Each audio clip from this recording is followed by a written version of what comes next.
Baik, Assalamualaikum warahmatullahi wabarakatuh. Selamat siang Bapak Ibu sekalian peserta pelatihan BPAB. Materi pelatihan sesi siang untuk PPH Potong Kumut akan segera dimulai. Kepada Bapak Lukman, waktu dan tempat kami persilakan. Baik, terima kasih Mbak Lisa. Selamat siang teman-teman sekalian. Kita lanjutkan dari info yang tadi ya.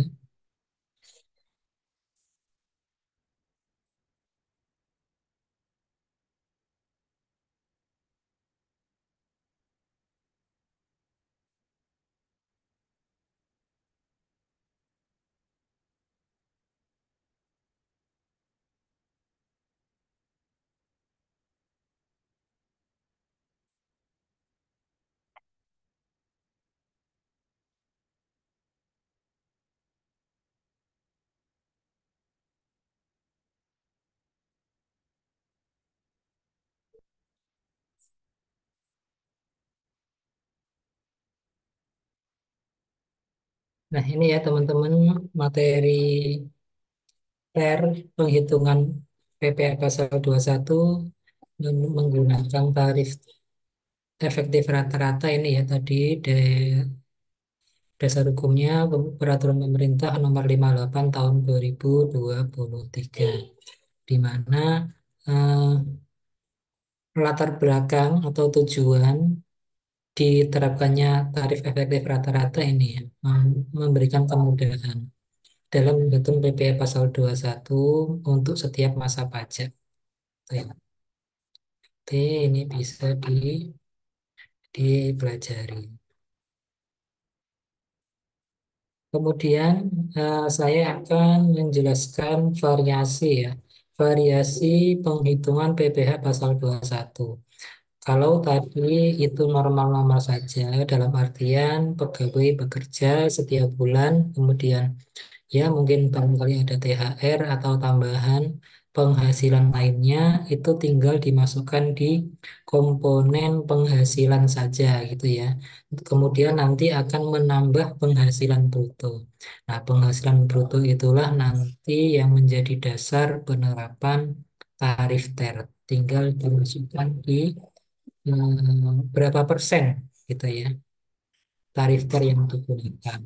Kemudian variasi yang biasanya itu ada, yang biasanya ada itu adalah bagaimana kalau misalnya ada pegawai yang bekerja di pertengahan tahun. Jadi mulai kerjanya itu di pertengahan tahun. Misalkan ada pegawai yang bekerja atau mulai bekerja masuk Agustus 2024. Jadi dia bekerjanya tidak mulai Januari, tapi bekerjanya mulai Agustus 2024. Nah, contoh misalkan seperti ini teman-teman ya. Pak apa namanya Pak siapa tadi Pak Agus ya. Pak, Pak Agus ya bekerja mulai Agustus 2024. Maka gaji yang diterima itu adalah gaji yang Agustus. Contoh misalnya gajinya 8 juta, tunjangan 700.000, preminya sama seperti tadi ya, hanya saja mulai bekerjanya Agustus ya. Misal seperti ini, maka menghitung penghasilan Agustus sampai November itu masih menggunakan tarif PER ya. Saya ulangi lagi, ketika dia bekerja mulai bekerja di pertengahan tahun, misalnya bulan Agustus 2024, maka menghitung PPh pasal 21 Agustus sampai November itu menggunakan rumus TER ya, tarif efektif rata-rata bulanan. Nah, contoh seperti ini ya. Brutonya sama seperti tadi, pakai 1,75 ketemu sekian ya. Maka yang membedakan itu adalah menghitung PPh pasal 21 masa pajak terakhir. Dalam hal ini Desember. Baik, kita hitung ya, penghitungan PPh pasal 21 masa pajak terakhir. Penghasilan bruto setahunnya ya, bruto setahunnya itu kita total ini ya. Total ya. Totalnya 45, 49, 900 ini ya. Nah, biaya jabatannya sama seperti tadi ya, 5% dikalikan bruto setahun. Nih ya, teman-teman ya. Kemudian iuran pensiun. Nah, ini yang tadi ya, teman-teman ya. Iuran pensiunnya itu kan sebulannya dia 261 ribu ya. Ini didapat dari yang tadi ini ya, penambah ini ya. Nah, ini ya. CHT dibayar karyawan sendiri dan jaminan pensiun dibayarkan sendiri. Itu kan mengurangi penghasilan sifatnya. Nah ini ya, 261 itu 1 bulan. Sementara dia kerjanya ini Agustus sampai Desember. Jadi berapa bulan nih? 1, 2, 3, 4, 5. 5 bulan teman-teman. Dikalikan 5. Nah ini ya. Jadi total pengurangnya sama dengan biaya jabatan setahun ditambah iuran pensiun setahun. Ini ya.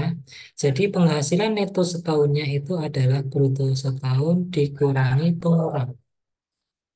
Nah, ini ya teman-teman ya. Kemudian nah ini PP penghasilan kena pajaknya itu sama dengan nol ya. Sebentar. Ini benar ya. 5, 1, 2, 3, 4, 5. Oke.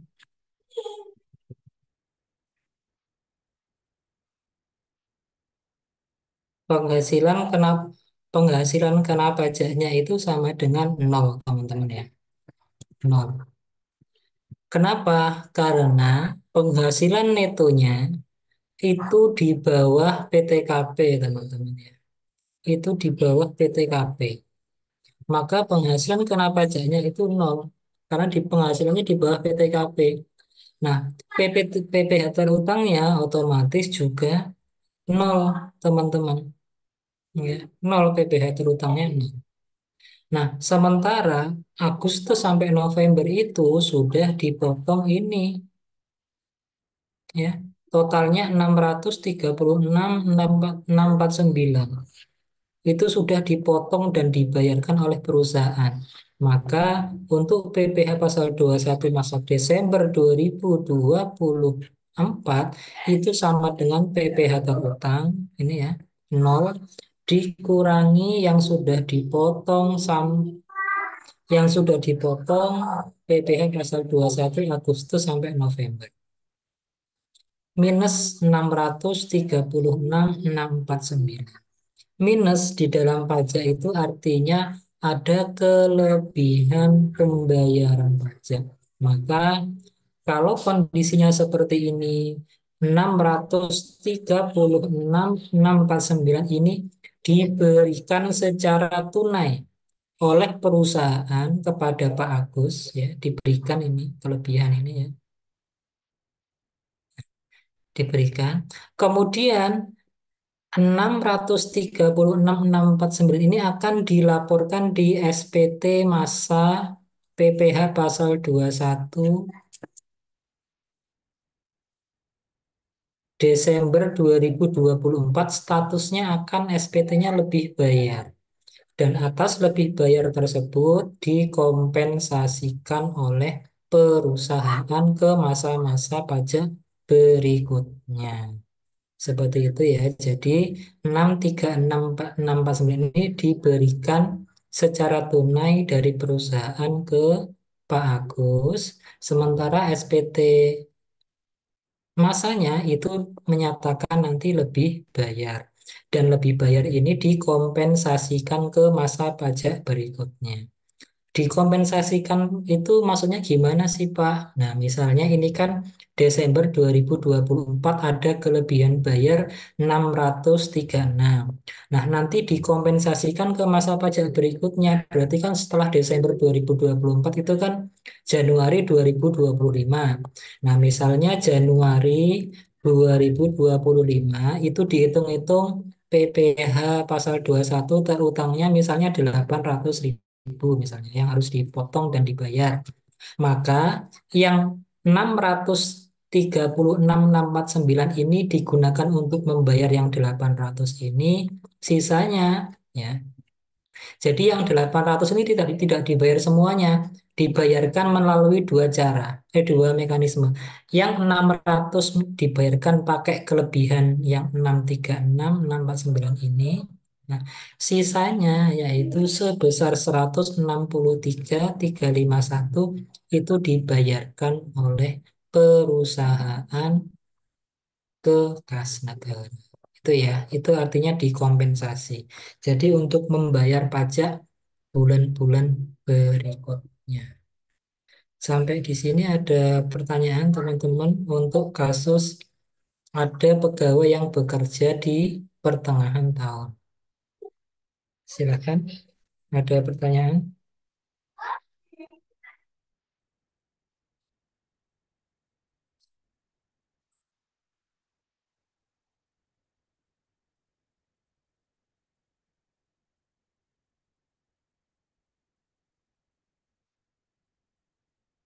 Silakan teman-teman, ada pertanyaan?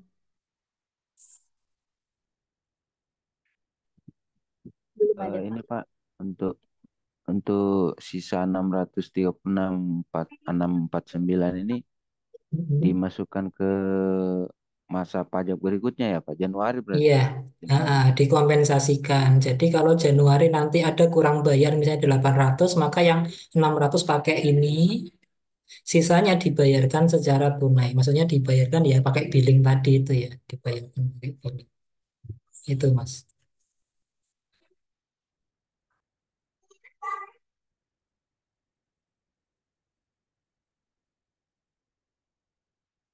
Ada lagi teman-teman?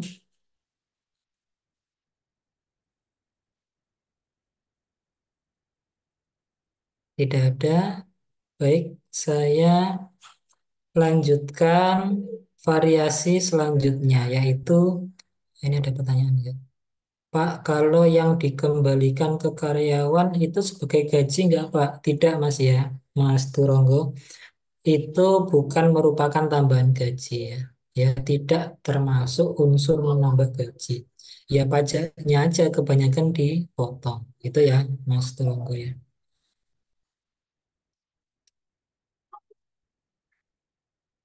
Ya, tidak menambah gaji si karyawan atas pengembalian yang kelebihan pembayaran pajak. Ya.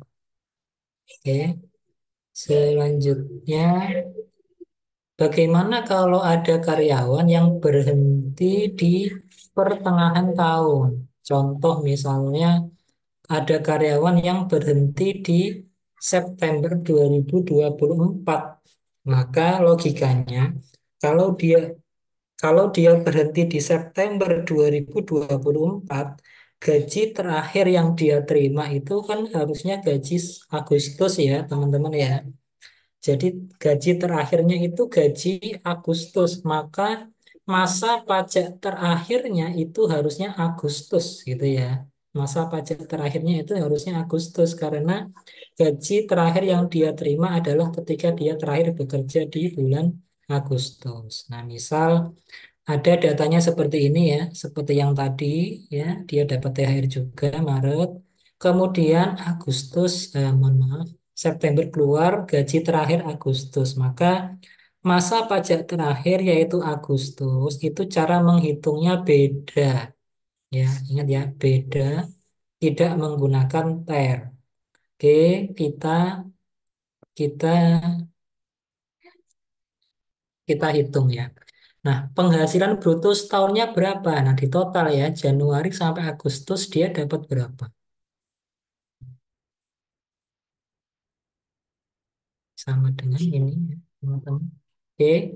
Nah, biaya jabatan setahun tetap ya, 5% kalikan bruto. Oke. Ya, oke. Nah, iuran pensiunnya ini teman-teman ya. Satu bulannya kan ini ya. Satu bulannya kan 261. Sementara dia bekerja selama berapa nih? 8 bulan. Maka ini dikalikan 8. Iuran pensiun yang menjadi pengurang dikalikan 8. Karena dia bekerjanya 8 bulan, Januari sampai Agustus. Jadi total pengurangannya 5,9 juta ya. Penghasilan neto sampai Agustus itu adalah penghasilan bruto setahun dikurangi dengan oke, ya. Nah, penghasilan kena pajak sampai Agustus 2024 sama dengan penghasilan neto sampai Agustus 71 dikurangi PTKP. Nah, ini ya. Maka PPh pasal 21 terutangnya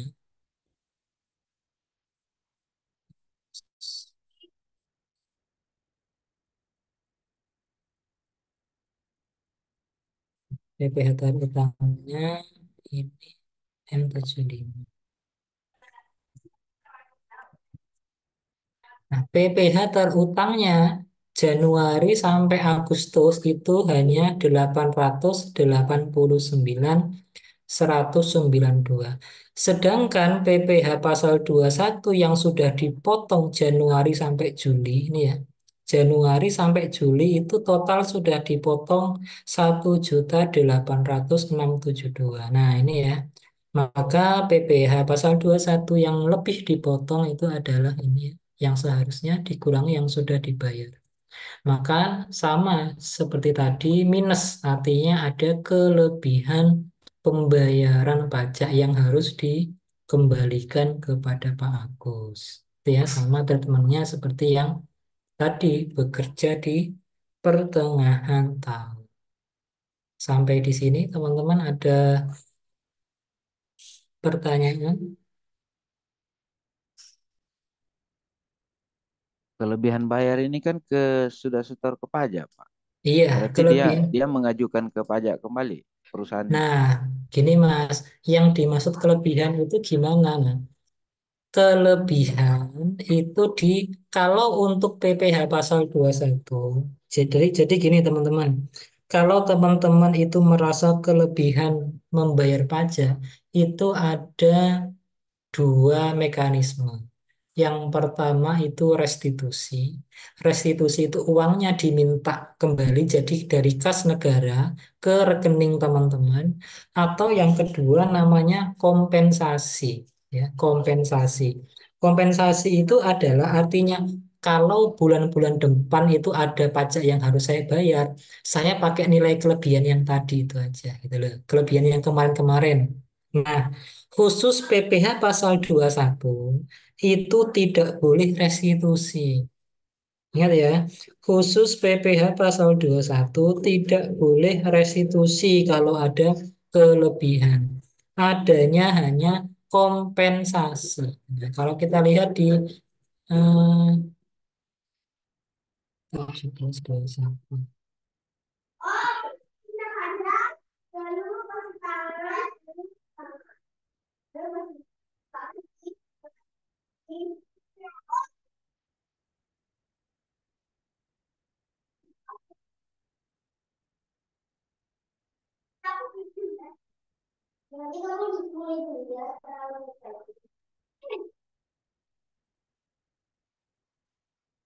Nah, ini teman-teman ya.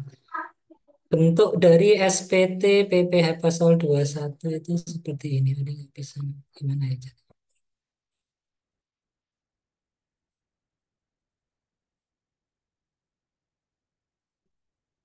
Nah, ini ya Mas Delta ya. Ini sejuta. Oke, saya ingin kasih contoh untuk SPT PPh pasal 21. Nah, kira-kira bentuknya seperti ini, Mas. Ya, bukan kira-kira, seperti inilah ya bentuknya itu. Nah, kalau ada kelebihan, ya, nah ini ya, kalau ada kelebihan di sini, di sini hanya ada kompensasi. Ini ya, nomor 18. Nah, ini ya, 18. Kelebihan itu hanya ada dikompensasikan, tidak boleh dimintakan kembali. Artinya seperti yang tadi itu ya, kalau misalnya ada kelebihan ini tadi, nah, 900 ini kan terjadi misalnya di bulan Agustus ya, kelebihan 900 ini, maka SPT masa PPh pasal 21 itu statusnya LB, lebih bayar 900.000 tadi. Nah, 900.000 itu dikompensasikan ke masa pajak berapa? Nah, biasanya ke masa pajak berikutnya. Misalnya 01, tadi Agustus berarti September 09 2024. Nah, nanti kalau misalnya 2000 September 2024 harus bayar 1 juta, maka yang tidak harus bayar 1 juta dikurangi 900.000 yang kelebihan bayar masa pajak sebelumnya tadi ya, dikurangi selisihnya itu yang harus dibayar sendiri. Nah, nanti kelebihannya itu ditulis di sini. Misalnya ini masa pajak berarti 09/2024. Maka ada kelebihan masa pajak sebelumnya Agustus yang 900 tadi, berarti dicentang sini 08-nya dicentang silang, terus 2024 ini mohon maaf nggak bisa ini saya. Kemudian di sini baru ditulis 900.000 tadi. Jadi 1 juta dikurangi 900 tinggal sisanya 100 yang harus dibayar sendiri, yang harus dibayar oleh perusahaan. Gitu ya, Mas Tilta ya. Tidak boleh restitusi, tapi harus kompensasi. Kompensasi dan restitusi itu dua hal yang berbeda. Oke, sampai di sini ada pertanyaan teman-teman? Silahkan. Silakan jika ada pertanyaan.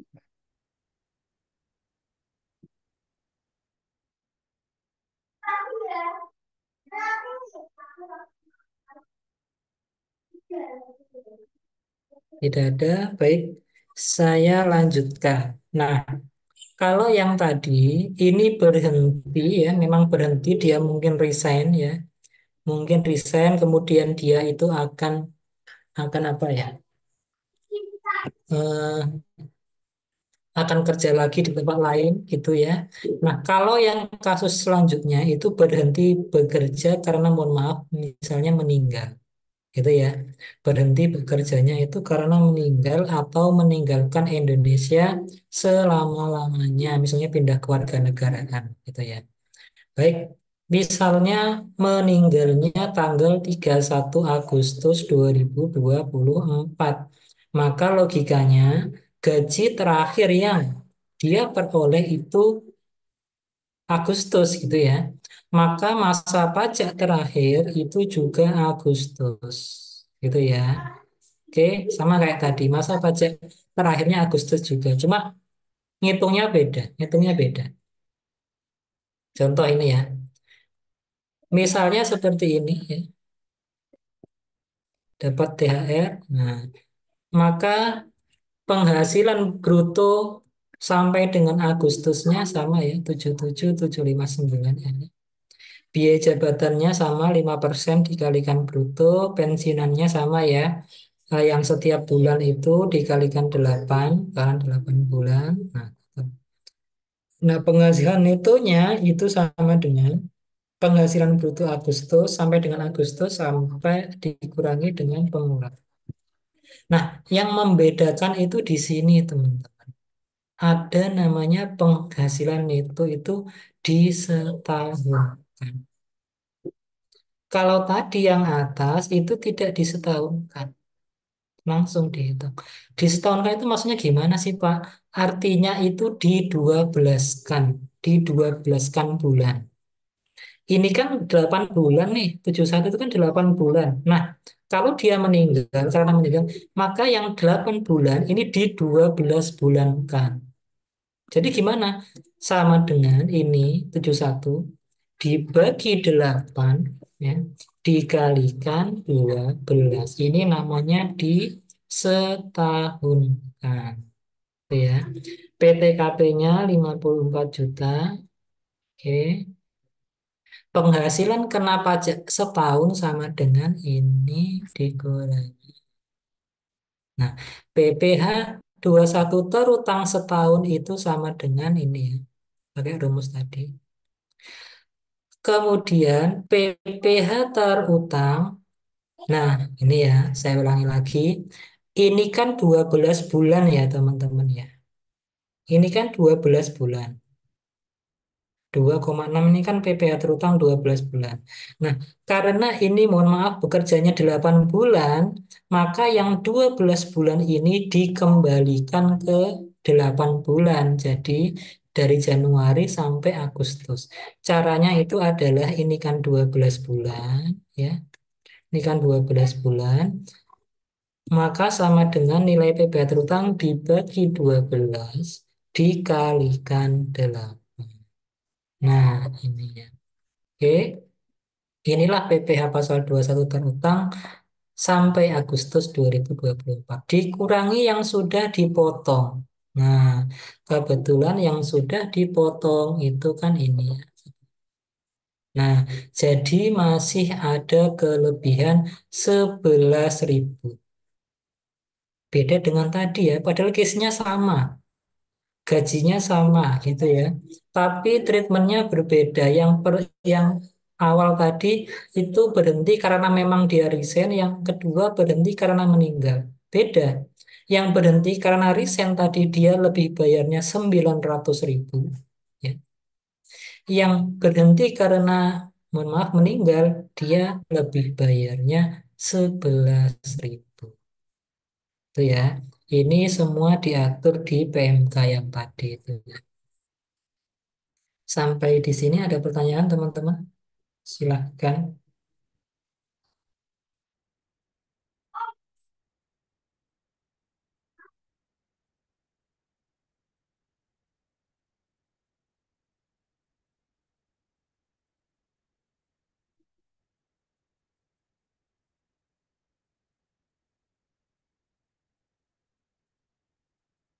Silahkan teman-teman. Ada pertanyaan atau tidak?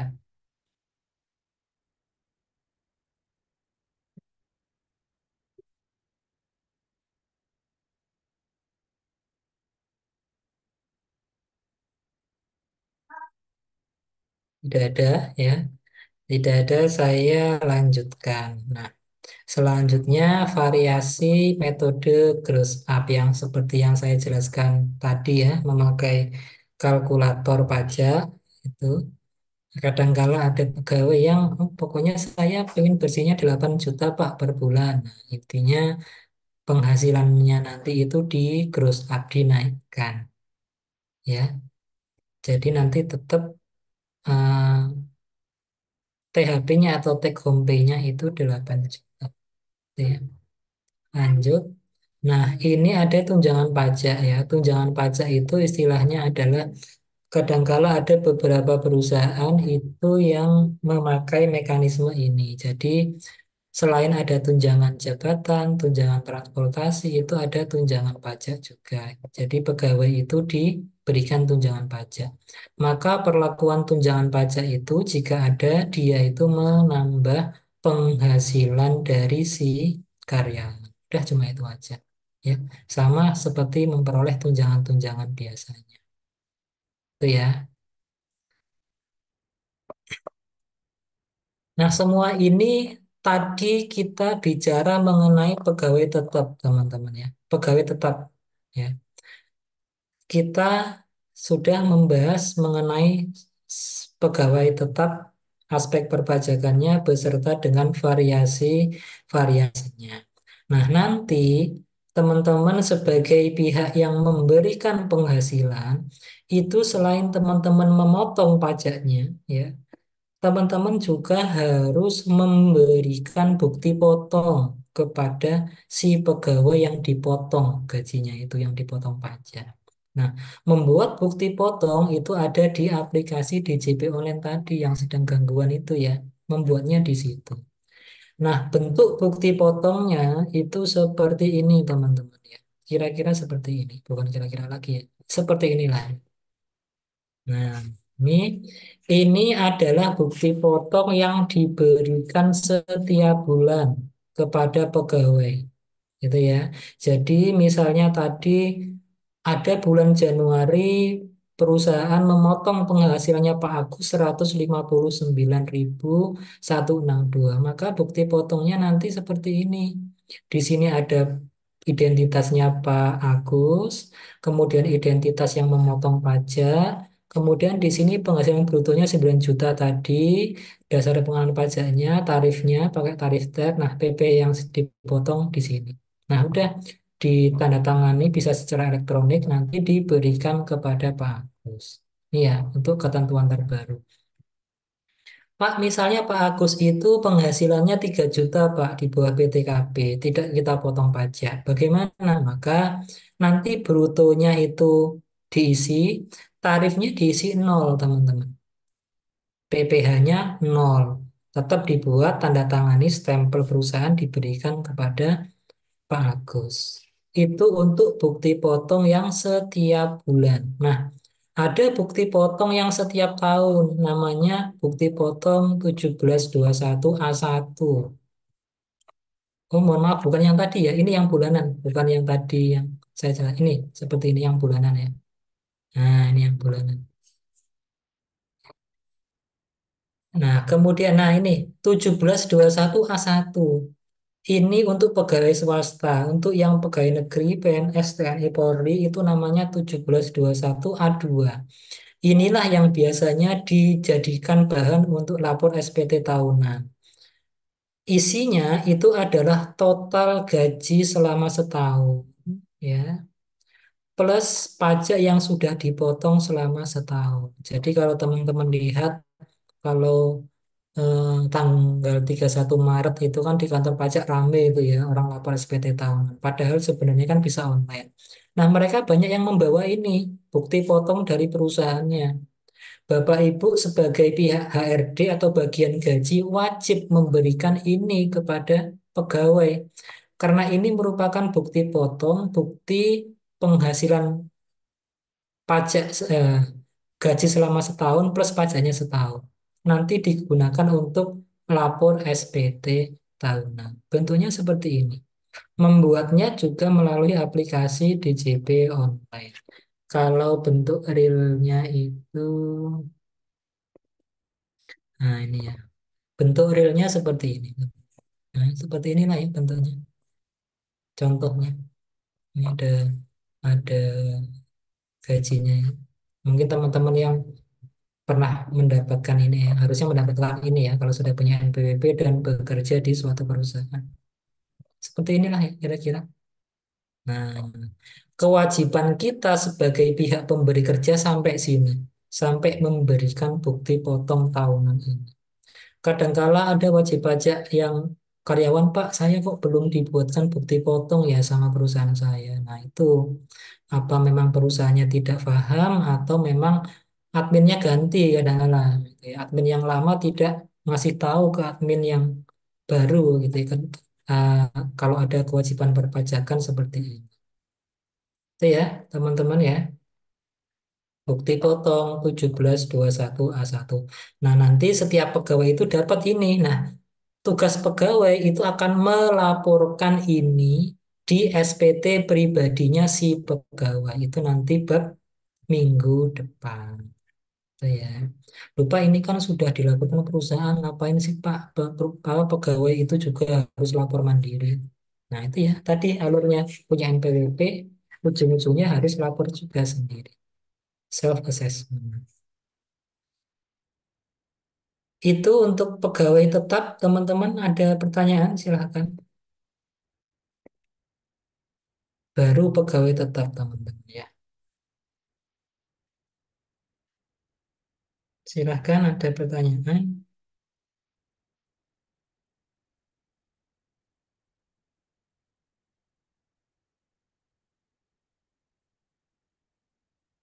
Ada pertanyaan? Tidak ada.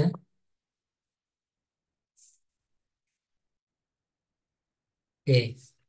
Kalau tidak ada, kita menginjak ke pegawai tidak tetap. Nah, pegawai tidak tetap tadi itu definisinya adalah pegawai yang diminta bekerja, ya kalau ada pekerjaan saja, berdasarkan bisa jumlah hari atau kuantitas, gitu ya.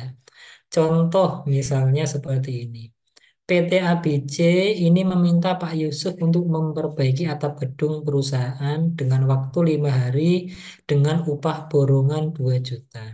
Pak Ucup, ini tolong diperbaiki atap gedung kami, Pak. Ini saya kasih 2 juta upahnya, bahannya dari kami. Kalau ada yang beli ABCD, paku, seng, dan seterusnya. Yang penting upah borongnya Bapak ini saya kasih 2 juta, tolong dikerjakan dalam waktu 5 hari. Nah, kalau seperti itu, ini kan Pak Yusuf bukan bukan itu ya, bukan pegawai tetap kan ya, itu ya. Maka dia masuk pegawai tidak tetap. Nah, maka dia juga kena tarif ter harian, itu ya. Nah, ter harian bagaimana?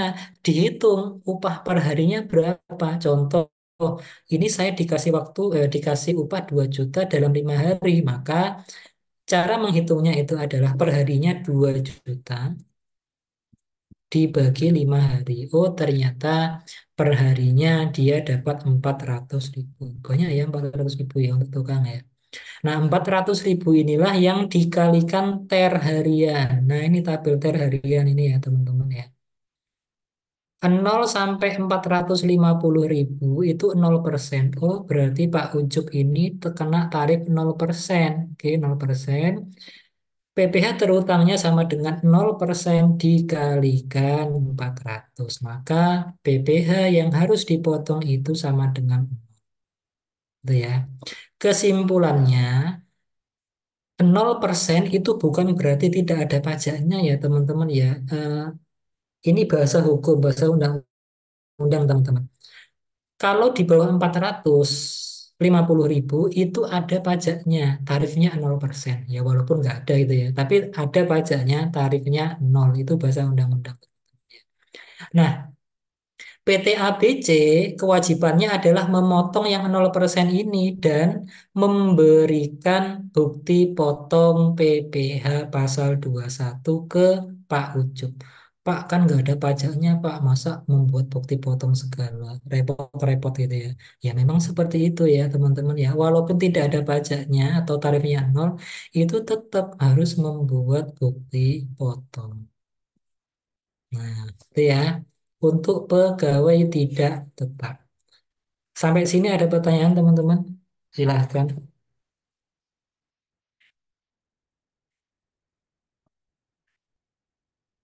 Silahkan ada pertanyaan.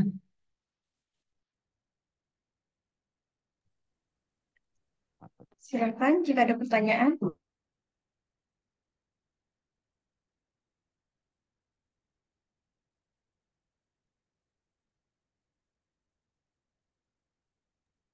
Eh, Bagaimana kalau pekerja ini tidak punya NPWP, Pak?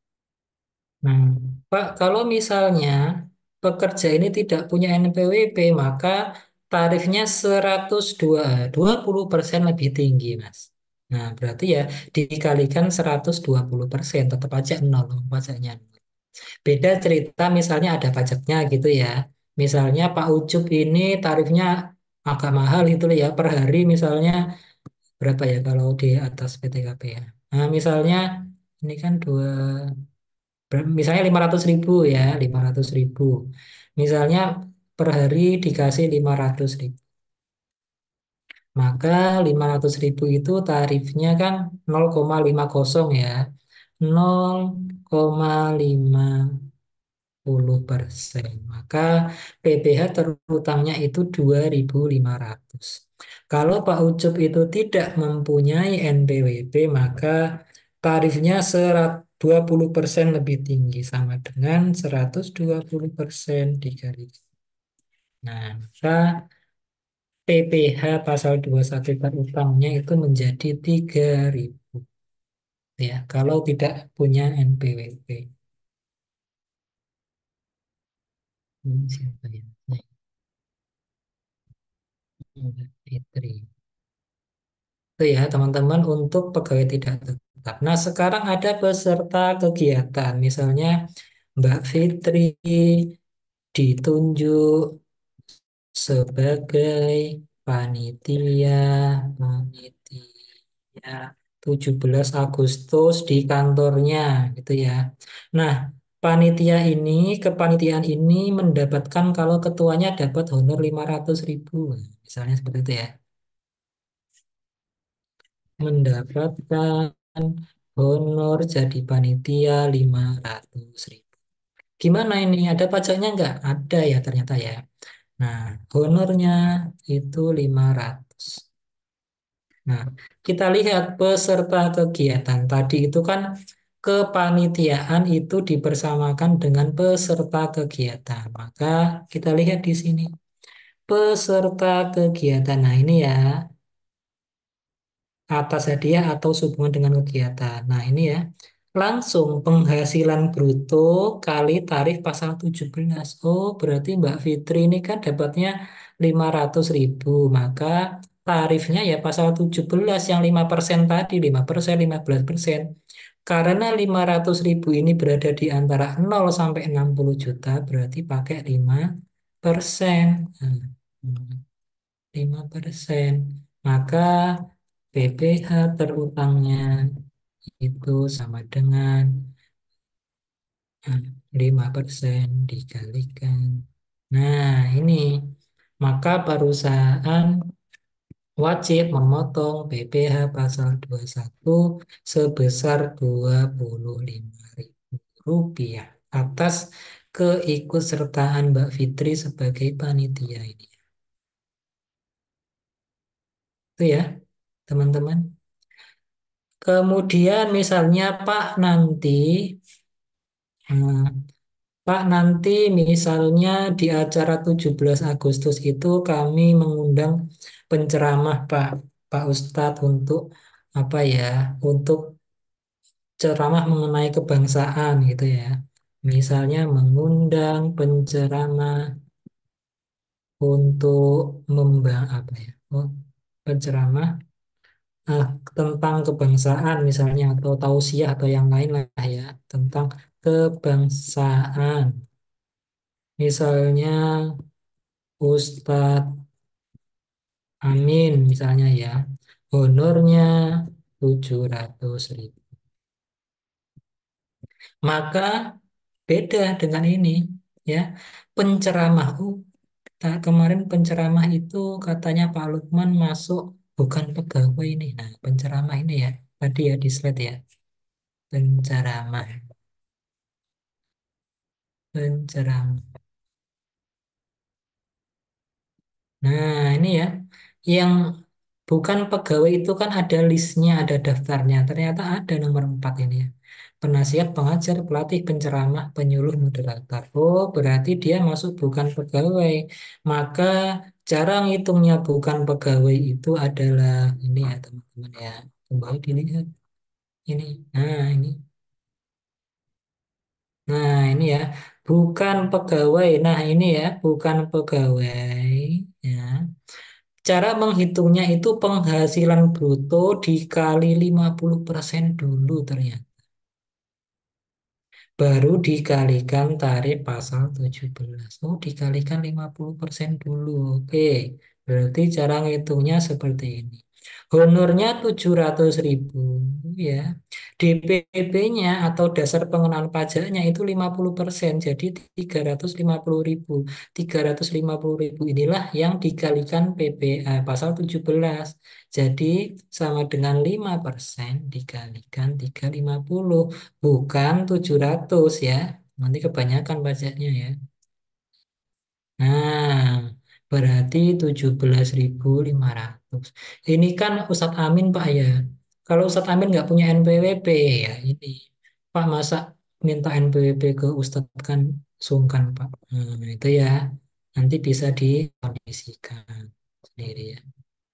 Itu teman-teman ya untuk yang pegawai tidak tetap, bukan pegawai seperti itu. Ya. Ada pertanyaan, teman-teman? Silahkan. Mas Arsalu, Pak. Mau tanya yang bagian karyawan tetap, jika bekerja magang praktek industri ini digaji 1 bulan sekali dan tidak ada NPWP, apakah dikenakan PPh tambahan juga? Mas Arsalu, ini dipastikan ketika ini disetahunkan itu kira-kira eh, di bawah PTKP apa enggak, Mas ya? Itu ya. Pertama itu dipastikan itu ya, itu dulu. Maaf, Karena ada boleh diulang jawabannya yang tadi. oh, mohon maaf ini Mbak Arsalu atau Mas ya? Saya dari tadi salah. Perempuan, Pak. Oh, mohon maaf Mbak ya, Iya. saya mohon maaf dari tadi salah saya. Nah, Mbak, ini harus dipastikan dulu ya. Pekerja magang di sini itu dimasukkan PKWT atau apa ya? Satunya ya lupa saya. Intinya pegawai tetap atau tidak. Itu ya, ada kontraknya atau tidak. Ya Mbak ya, ada jangka waktunya atau tidak. Kemudian ada gaji yang secara teratur dia terima setiap bulan atau tidak, walaupun posisinya sebagai magang atau praktik. Gitu Mbak ya. Nah, kalau misalnya ada kontraknya, ada misalnya gaji tetapnya sekian, maka dia dipersamakan dengan pegawai tetap. Itu ya. Nah, kalau pegawai tetap, maka cara menghitungnya itu pakai gini. Kalau dia pegawai tetap, maka pastikan dulu ini kalau gaji sebulannya sekian, saya setahunkan di atas PTKP atau enggak.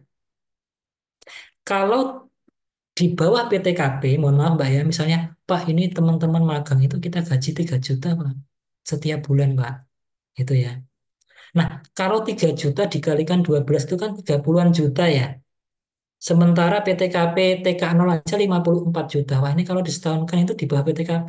Nah, kalau seperti itu tidak ada pajak yang harus dipotong, Mbak.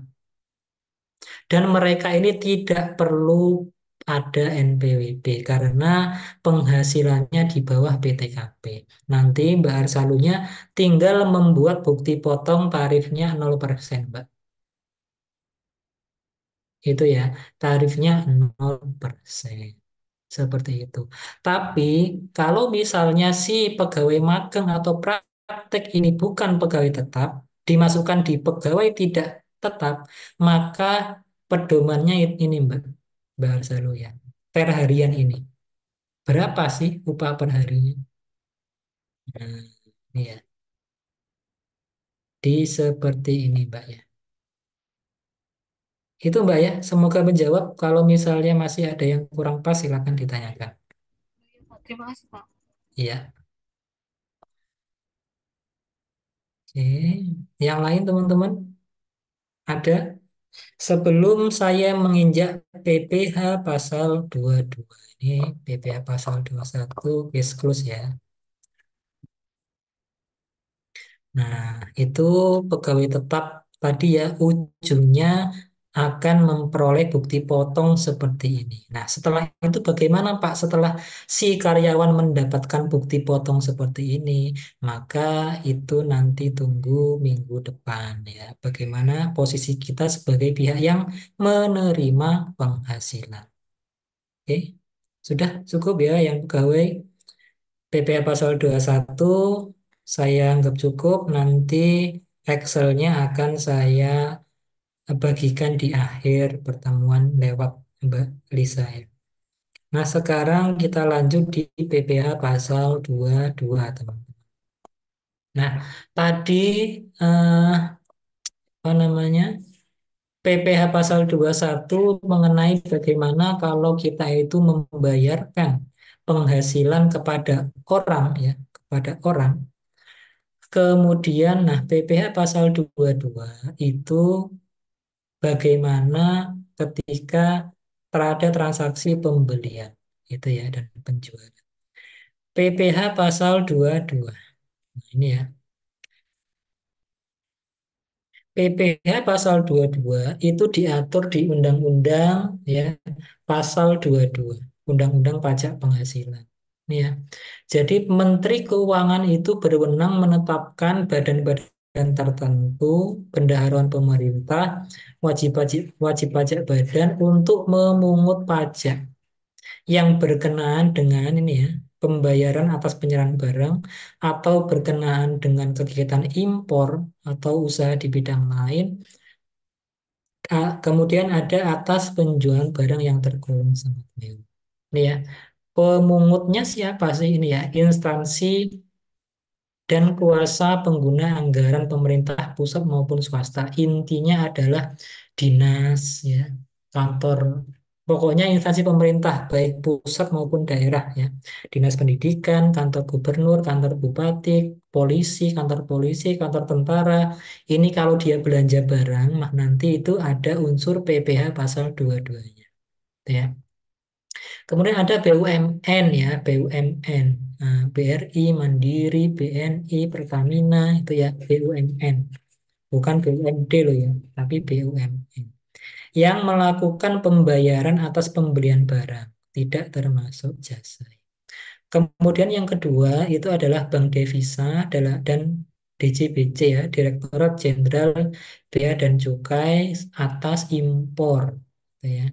Kemudian ada produsen atau importir bahan bakar minyak, gas, dan pelumas atas penjualan bahan bakar minyak, gas, dan pelumas. Ingat ya, produsennya loh ya, produsennya atau importirnya dikenakan sekali. Kemudian badan usaha yang bergerak dalam industri semen, kertas, baja, otomotif, dan farmasi, yaitu atas penjualan hasil produksi di dalam negeri. Jadi pabrikan, pabrik-pabrik semen, kemudian pabrik kertas, pabrik baja ya, pabrik industri semen seperti semen petrokimia ya, semen apalagi itu ya banyak ya. Kemudian industri kertas, misalnya Ciwi Kimia, kemudian yang lain apa ya, Indo apa itu bahasanya. Kemudian baja, Krakatau Steel, otomotif, dan farmasi, Indofarma, dan lain sebagainya. Itu pabrik ini ketika dia itu menjual pertama kali ada unsur PPh pasal 22-nya. Ya. Industri dan eksportir kehutanan, perkebunan, pertanian, dan perikanan ini ya. Atas pembelian bahan keperluan industri atau ekspor dari pedagang pengepul. Nah, ya. Kemudian nanti bisa dibaca sendiri. Intinya adalah PPh pasal 22 ini ya banyak rumus, banyak tarifnya itu ya. Karena transaksinya banyak teman. Itu ya. Termasuk ini ATPM nanti bisa dibaca sendiri. Nah, saya akan jelaskan yang paling sering saja teman-teman.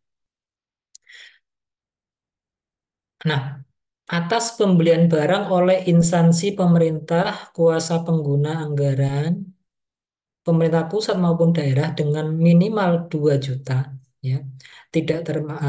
Angkanya tidak termasuk PPN. Kalau BUMN itu 10 juta ya, minimal itu 10 juta baru dia ada PPh pasal 22 dengan apa namanya tarifnya 1,5%. Jadi contohnya misalnya ada dinas.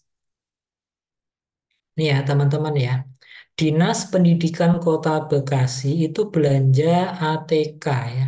Belanja ATK ke Toko Arjuna. Nah, Toko Arjuna ini adalah toko alat tulis kantor misalnya. Senilai 10 juta. Nah, nilai transaksinya itu 10 juta.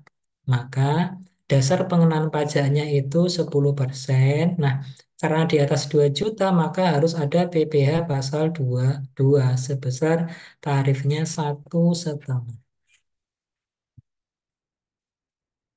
Ini ya. Maka PPh pasal 22-nya itu adalah 1,5% dikalikan 10 juta. Jadi 150.000. Dinas Pendidikan itu wajib memungut dan menyetor PPh pasal 22. Ya. Kemudian Dinas Pendidikan wajib membuat bukti potong PPh pasal 22 dan menyerahkannya kepada Toko Arjuna. Seperti itu ya, ini mekanisme. Nah, Dinas Pendidikan itu nanti yang menyetorkan ini ke kas negara. Nah, PT yang Toko Arjunanya itu dia menerima uang bersihnya itu 10 juta sudah dikurangi 150.000. Jadi dia nerimanya sekian. toko Arjunanya.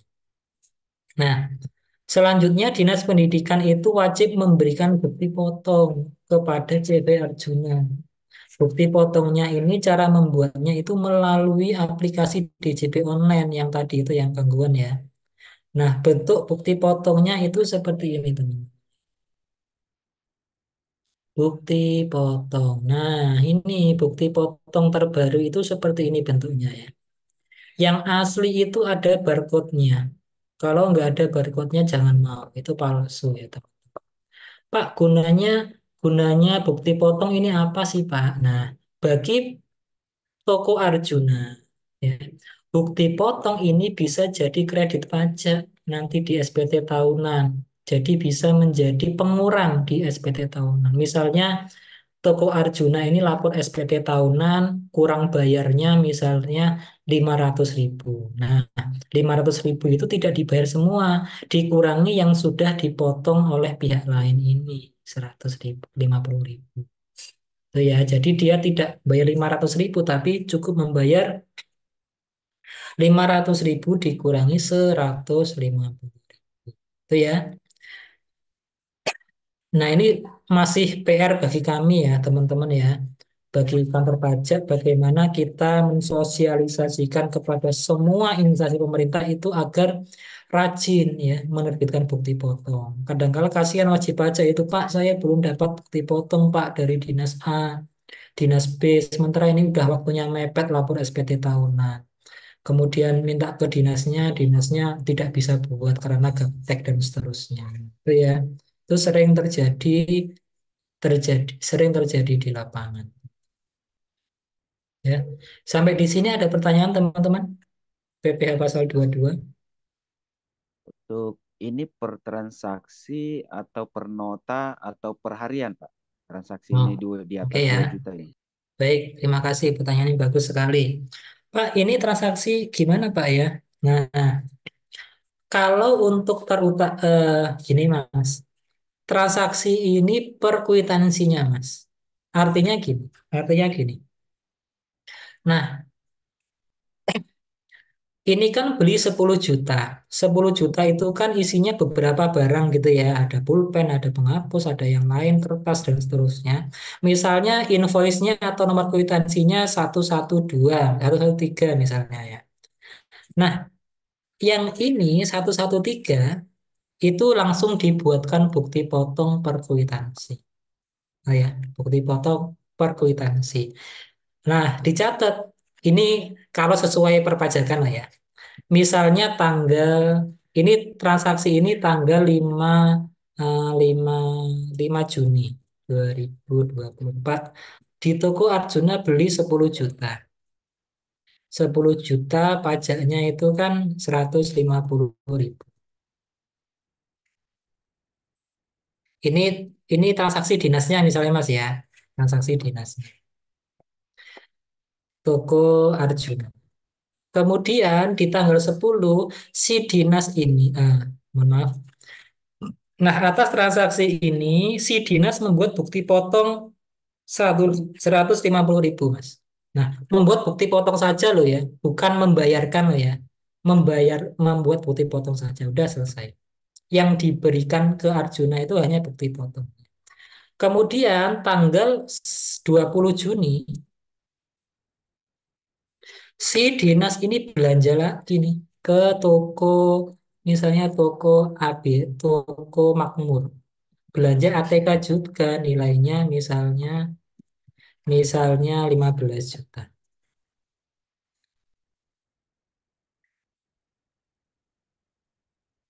Ya. Nah, ini tanggal 20 Juni si dinas ini wajib membuat bukti potong PPh pasal 22 seperti ini kepada toko mak. Ya, membuat saja loh ya, membuat bukti potong. Nah, misalnya sudah selesai tanggal 30 Juni cash close. Berarti kan intinya selama Juni itu si dinas itu ada transaksi PPh pasal 22 ada 2 kali. Totalnya itu ini. Nah, yang total 375 itu bisa dibayarkan jadi 1. Tuh, teman-teman. Dibayarkan oleh dinas jadi satu. Kodenya berapa ya? 411122 berapa ya? Lupa saya. 100 atau berapa ya? Kode pajaknya itu. Nah, itu Mas ya. Cuma kadangkala ada beberapa dinas, Pak, saya takut temuan BPK, Pak. Pak, saya takut temuan inspektorat, Pak. Kalau digabung gini, ya udah saya jadi saya pisah aja, Pak. Artinya apa? Arjuna dibuatkan bukti potong, nah 150.000 dibayarkan pajaknya. Ini juga dibayarkan sendiri-sendiri gitu. Jadi dipotong. Ya terserah monggo ya. Yang penting pajaknya dibayar dan bukti potongnya dibuat per transaksi berdasarkan invoice. Itu ya Mas Delta ya. Semoga menjawab. Satu lagi, Pak. Mhm. Jika dalam satu nota itu terdapat apa namanya? Oh, iya, PPH ini, Pak ya, bukan PPN. Ada barang Mhm. mewah di situ misalnya. PPN Mhm. berarti ya, Pak. Iya, ada PPN-nya. Nanti. Nah ini saya jelaskan lagi ya. Misalnya gini. Pak, misalnya nih Pak, 10 juta biasanya dinas itu kan belanjanya plus PPN ya. Biasanya seperti itu karena pagu anggaran mereka atau dipanya itu plus PPN. Jadi setiap kwitansi, jadi ingat ya teman-teman ya, nilai kwitansi itu harus plus PPN. Jangan sampai pisah-pisah. Nah, PPN ini apalagi itu nanti di bab minggu-minggu depan ya. Tapi ini saya singgung aja nggak apa-apa. Ya, misalnya Pak 10 juta itu termasuk PPN Pak. Nah, berarti kan kita hitung tuh PPh pasal 22-nya. Sementara ngitung PPh pasal 22 tadi, nah ini tidak termasuk PPN. Ingat ya, seluruh ya menghitung PPh pasal 22, 23 dan seterusnya itu nanti nilai PPN-nya dikeluarkan dulu. Nah, ini ya. Misalnya, Pak, ini 10 juta itu termasuk PPN, Pak. Berarti kalau kita menghitung PPh pasal 22, kita harus mengeluarkan PPN dari 10 juta itu. Nah, cara mengeluarkan nilai PPN itu adalah seperti ini ya. PPN itu kan tarifnya sekarang 11% ya, teman-teman. Oh, berarti ada 11% di dalam 10 juta ini. Cara mengeluarkannya itu adalah 100 per 111 karena 11% dikalikan nilai transaksi.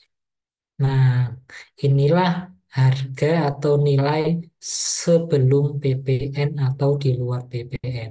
Maka PPh pasal 22-nya itu sama dengan 1,5% dikalikan ini ya, bukan dikalikan 10 loh ya.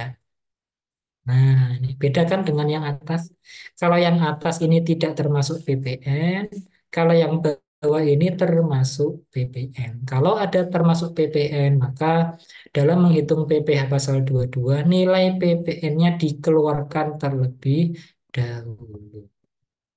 Itu ya, teman-teman. Ada pertanyaan? Silakan.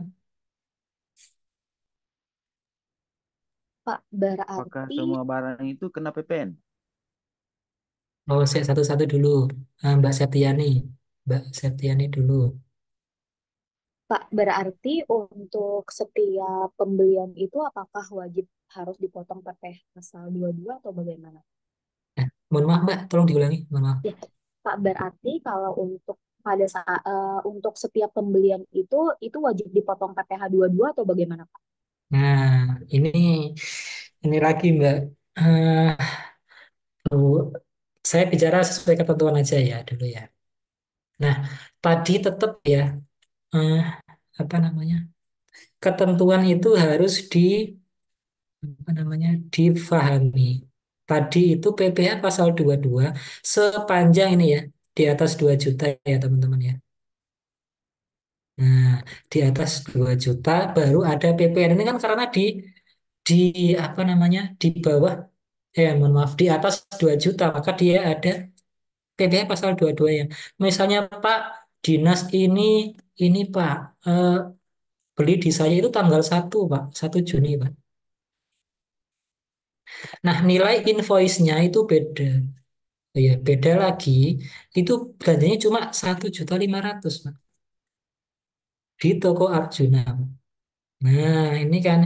Nah, karena antara yang tanggal 1 dan tanggal 5 ini beda invoice, beda kwitansi, beda SPJ, beda penanggung jawabnya, ya. Kan stempelnya beda stempelnya. Kwitansinya kan beda tuh. Maka yang tanggal 1 tidak ada PPh pasal 2 duanya. Kenapa? Karena transaksinya tidak mencapai 2 atau di bawah 2 juta. Ya udah Pak, kalau gitu biar nggak kena pajak yang 10 juta kita pecah aja Pak. Nah, ini tanggal 5, tanggal 6, tanggal biar di bawah 1 juta ya. Jangan gitu juga ya teman-teman ya. Ya intinya gitu ya Mbak siapa tadi ya yang bertanya ya. Eh, Eh, untuk ini Pak, satu lagi Pak, kalau iya. seandainya yang menjual barang itu tidak ada NPWP gitu Pak, itu dikenakan Oh berapa ya. persen? Heeh, benar ya. Misalnya, Pak, ini kan saya ada PPh pasal 22 1,5% dengan toko Arjuna. Kalau toko Arjunanya tidak punya NPWP gimana, Pak? Maka sanksinya 2 kali lipat. Oh, bukan sanksinya ya. Sanksinya 100% lebih tinggi, Mbak Septiani.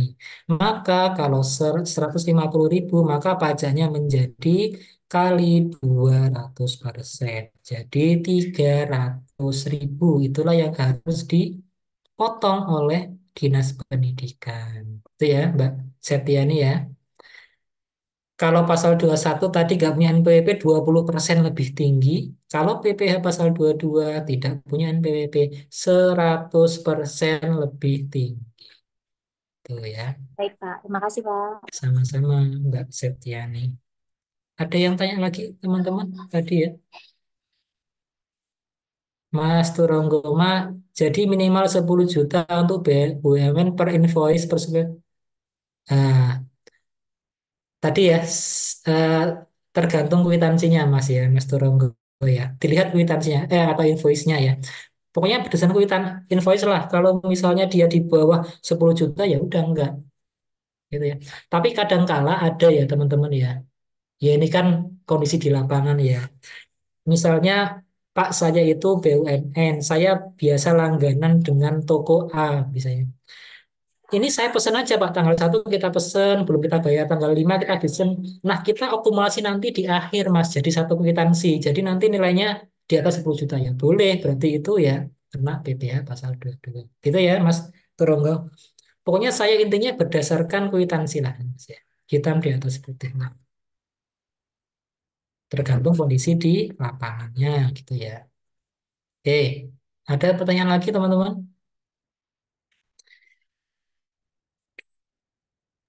Silakan, ada pertanyaan lagi.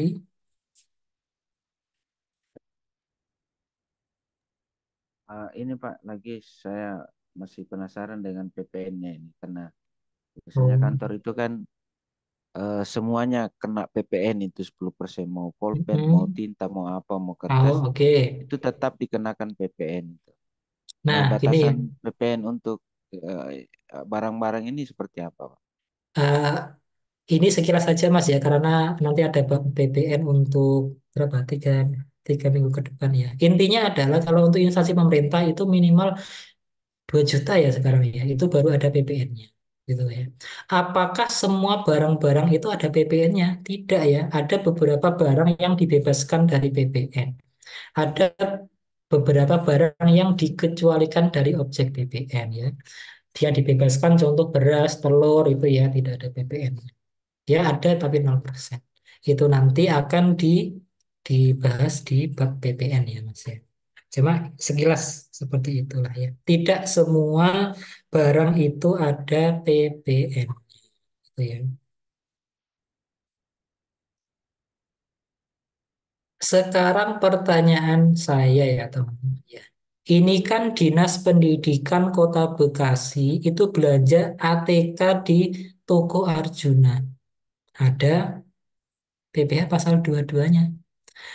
Ini saya ganti Dinas Pendidikan Kota Bekasi saya ganti menjadi PT Indomaret. Nah, PT Indomaret itu belanja ATK di Toko Arjuna. Pertanyaannya, berapakah PPh pasal 22-nya? Silakan, ada yang bisa menjawab atau bisa di kolom chat, teman-teman. Ada PT Indomaret itu belanja ATK di toko Arjuna 10 juta. Pertanyaannya, berapakah PPh pasal 22-nya?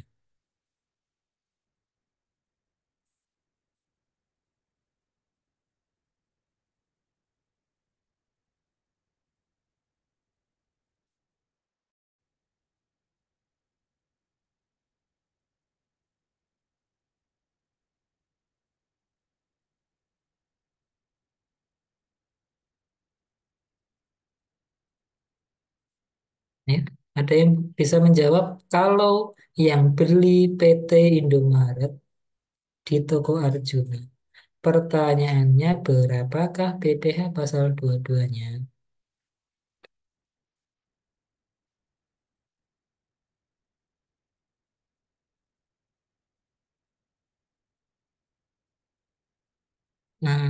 Nol, Mas Turunggonya nol. Nah, kalau misalnya PT Indomaret itu yang belanja di toko Arjuna, maka tidak ada PPh pasal 22. Kenapa? Karena PT Indomaret itu bukan instansi pemerintah. PT Indomaret itu bukan BUMN, jadi tidak ada PPh pasal 25. Karena kemarin itu sempat ya peserta brevet itu, Pak ini saya belanja, kemudian PPh pasal 22-nya berapa? Ternyata beliaunya itu kerja di perusahaan swasta ya, jadi ya tidak perlu ada ada PPh pasal 22-nya karena dia bukan instansi pemerintah, bukan pemungut ya, bukan pula BUMN ya. Kemudian PPh pasal 22 selanjutnya itu adalah terkait dengan aktivitas impor ya teman-teman ya. Nah ini ya kegiatan impor ya itu dikenakan PPh pasal 21. PPh pasal 21 atas impor itu kita melihat adanya API non API ya. API itu kepanjangannya adalah angka pengenal impor. Jadi perusahaan-perusahaan importir yang mempunyai API itu tarifnya 2,5% dari nilai impor. Tapi kalau dia itu non API 7,5% ya teman-teman ya. Jadi lebih baik ikut API aja itu ya. Nah, kalau barang-barang yang tidak dikuasai itu ya dari harga lelang. Loh, Pak, tidak dikuasai itu maksudnya gimana, Pak? Jadi ya teman-teman ya di pelabuhan itu banyak sekali ya barang-barang impor yang sudah sampai di Indonesia itu tidak diketahui ini barangnya siapa ya. Yang impor siapa, pemiliknya siapa itu banyak ya yang tidak diketahui ya. Nah, kalau seperti ini nanti bisa dilelang. Nah, atas harga lelang itu dikenakan 7,5%. Itu ya. Dan PPh pasal 22 ini bersifat tidak final. Teman-teman wajib ya, wajib tahu apa itu final dan non final ya. Ada beberapa jenis PPh atau pajak penghasilan yang final dan non-final. Kalau tidak final, itu bisa dijadikan pengurang nanti di akhir tahun kredit pajaknya. Kalau final itu ya selesai di situ. Lebih jelasnya nanti akan saya jelaskan di bab minggu depan ya, teman-teman. Nah, contoh kasus ya, nilai impor ini itu adalah nilai impor sama dengan CIF ya, Cost Insurance Freight plus biaya masuk ya, plus pungutan lain yang dikenakan berdasarkan ketentuan Undang-Undang Pabean. Tetap ya menggunakan kurs KMK.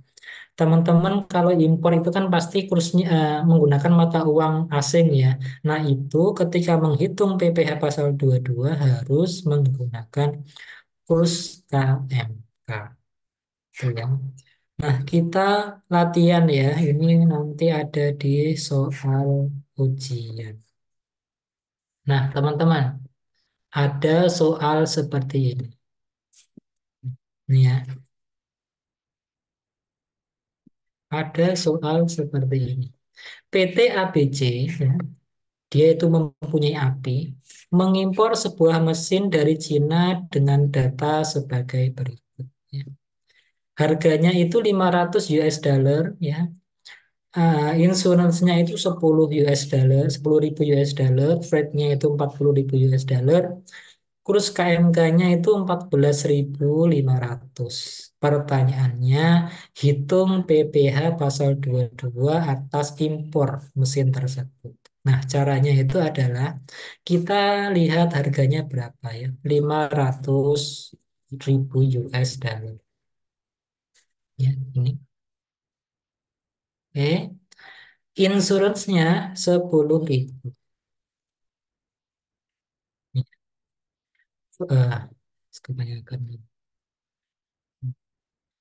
Kemudian freight-nya ya 40.000. Oke. CIF-nya itu sama dengan C cost harga ditambah insurance-nya ditambah freight-nya. Nah, bea masuknya itu 20%. 20% dikalikan CIF. Jadi nilai impornya itu sama dengan tadi ya, CIF ditambah bea masuk. Nah, ini barangnya menjadi 660.000 US dollar. Terus KMK-nya itu 14.500. Maka nilai impornya dalam rupiah itu sama dengan 660.000 US dollar dikalikan dengan kurs KMK. 9,5 miliar. Maka PPh pasal 22-nya itu sama dengan 2,5% karena dia punya API dikalikan nilai ini. Nah, maka PPh pasal 22-nya itu 239.250.000. Kalau tidak punya API ya 7,5 dia. Kalau tidak punya API ya 7,5%. Nah ini 700 juta. Wah, ini selisihnya berapa? 500 juta. 478.500. Ya, kalau tidak punya API. Nah, ini nanti pajaknya akan dipungut oleh bea cukai saat barang itu masuk di pelabuhan di Indonesia. Itu ya. Ini nilai ah, PPh pasal 22 atas impor. Itu ya. Ada pertanyaan teman-teman? Silahkan untuk PPh pasal 22. Nanti yang lain tinggal dibaca sendiri ya teman-teman ya. Ini tinggal pokoknya tarif dikalikan nilai harganya gitu ya. Kalau ada PPN-nya ya PPN-nya dikeluarkan dulu. Ya, caranya seperti yang tadi. Ya, kalau saya jelaskan semua waktunya tidak cukup ini ya. Ini yang tadi bendaharawan.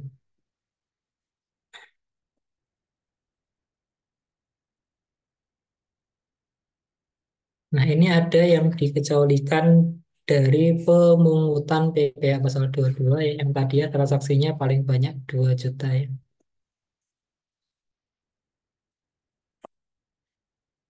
Nah, sekarang kalau tidak ada pertanyaan kita lanjut ke PPh pasal 23.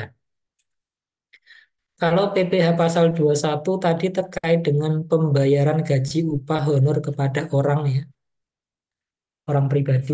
Kalau PPh pasal 22 terkait dengan pembelian atau penjualan barang ya. Nah, kalau PPh pasal 23 ini terkait dengan pembayaran jasa. Ya, jasa. Oke. PPh pasal 23 ini ya merupakan pajak yang dipotong atas penghasilan yang diterima oleh orang pribadi maupun badan dan BUT ya. BUT itu bentuk usaha tetap yang berasal dari modal, ingat ya, berasal dari modal. penyerahan jasa dan penyelenggaraan kegiatan selain yang sudah dipotong PPh pasal 21 ya. Jasa-jasa yang selain yang sudah dipotong PPh pasal 21 itu masuk PPh pasal 23 gitu ya. Nah, PPh pasal 23 itu tarifnya cuma dua, teman-teman. Yang pertama 15%, yang kedua adalah 2%. Hanya ada dua tarif. Ya. Nah, tarif yang 15% itu untuk pembayaran bunga, dividen, royalti, hadiah, atau penghargaan selain yang diatur di pasal 21. Yang pertama misalnya bunga.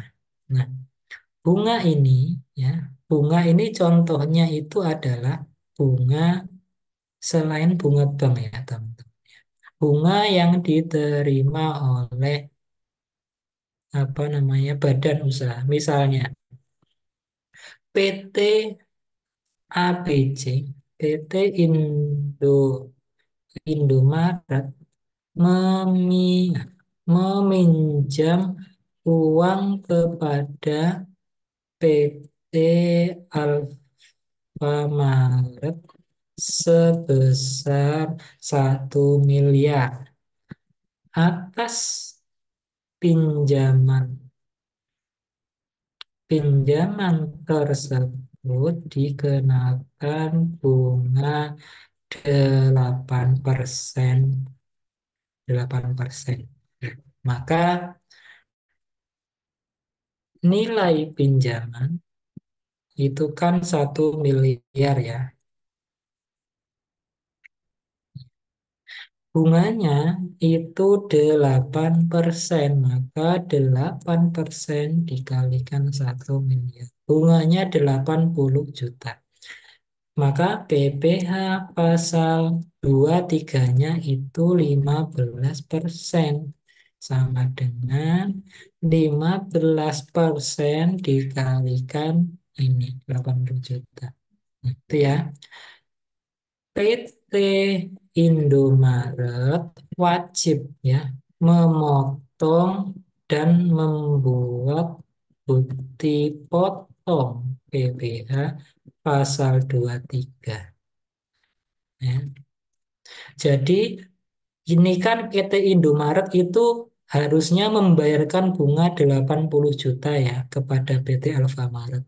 Nah, karena ini transaksi bunga, maka ada PPh pasal 23-nya sebesar 15%. Jadi, yang diterima PT Alfamaretnya itu tidak 80 juta, tapi 80 juta dikurangi 12 juta dulu.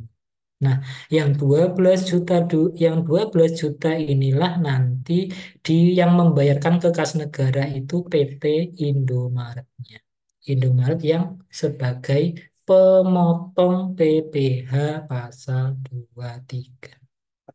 Ini ya, ini contoh bunga ya, teman-teman ya. Kemudian ada dividen. Nah, ini dividen sudah tidak ada ya, dividen yang diterima oleh badan ini ya. Dulu ya.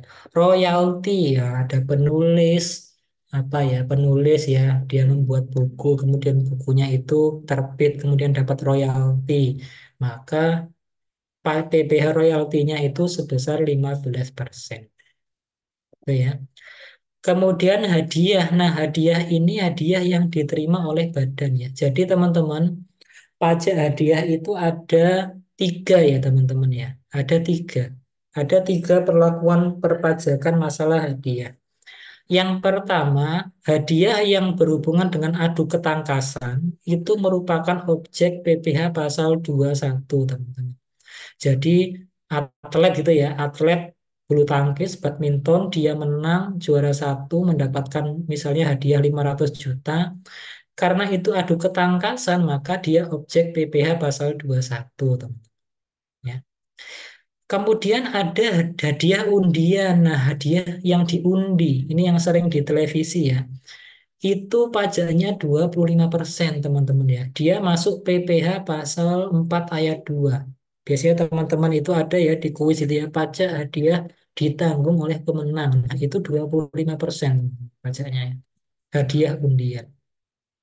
Kemudian ada hadiah PPh pasal 23, tarifnya 15%. Ini adalah hadiah selain undian dan adu ketangkasan, ya.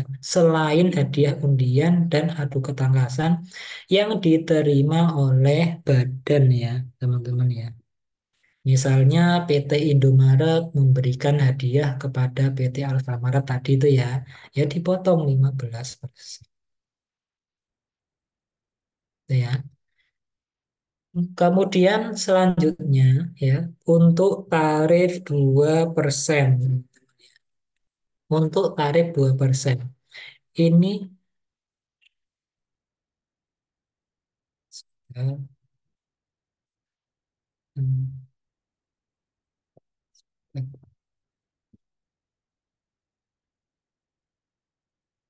nah, untuk sekarang tarif 2%. 2% di dalam PPh pasal 23 itu dikenakan atas transaksi sewa dan penghasilan dari penggunaan harta, ya, selain yang diatur di pasal 4 ayat 2. Selain selain sewa tanah dan bangunan, teman-teman, itu dikenakan PPh pasal 23. Kemudian ada jasa-jasa lain yang dikenakan selain PPh pasal 23, selain pasal 21. Contoh, ya, biar teman-teman paham.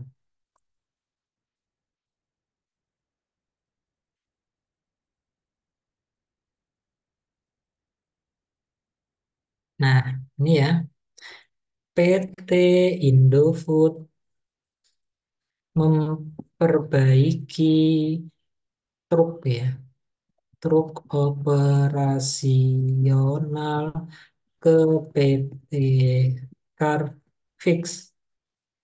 Misal tagihannya misalnya 10 juta. Maka atas transaksi ini PT Indofood wajib memotong PPh pasal 23 sebesar 2%, ya. Nah, tagihan 10 juta. PPh pasal 23-nya itu sama dengan 2%. 2%. Maka transaksi 10 juta ini pajaknya 2%. 200.000. Ya. PT Indofood wajib memotong dan membuat bukti potong PPh pasal 23 kepada PT Carfix dan membayarkan yang 200.000 ini ke kas negara, ya. Bukti potongnya sama dengan bukti potong seperti ini. Ini kan bukti potong PPh pasal 4 ayat 2, 15, 22, atau 23. Bentuknya seperti ini, ya. Bukti potong yang asli itu ada barcode-nya. Ya. Oke, teman-teman. Nah, misalnya Pak, PT Carfix ini tidak punya NPWP, Pak. Ya, sebenarnya nggak mungkin, ya, kalau PT nggak punya NPWP, ya. Nah, kalau memang tidak punya NPWP, maka tarifnya itu 100% lebih tinggi. Sama dengan yang PPh pasal 22. Kalau PPh pasal 21 itu 20% lebih tinggi, kalau pasal 22 itu 100% lebih tinggi kalau tidak punya NPWP, kalau PPh pasal 23 juga sama 100% lebih tinggi. Itu, ya. Pak, misalnya ini kan tagihannya 10 juta, Pak. Tapi di tagihannya itu ada rinciannya, Pak. 10 juta ini, Pak. Misalnya untuk bannya itu, Pak, bannya itu 4 roda kira-kira berapa, ya? 4 juta, Pak. Nah, ini, Pak. Kemudian olinya itu, Pak, oli truknya itu saya beli 800.000, Pak. Ada rinciannya, Pak, di kwitansinya. Kemudian spare part yang lain-lainnya itu 3 juta, Pak. Ongkos jasanya itu sisanya, Pak. 10 juta dikurang ini, dikurang ini. Nah, jasanya itu 2.200.000 ya. Total tagihannya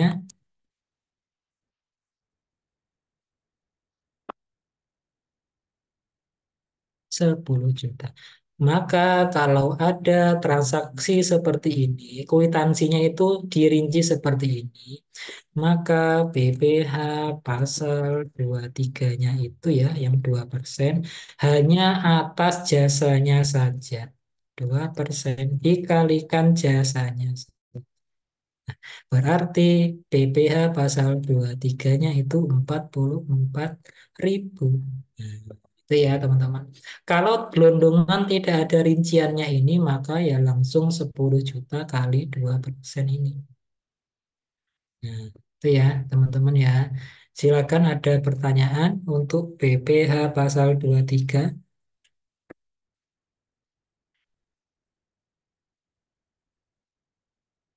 Mas, siapa ini?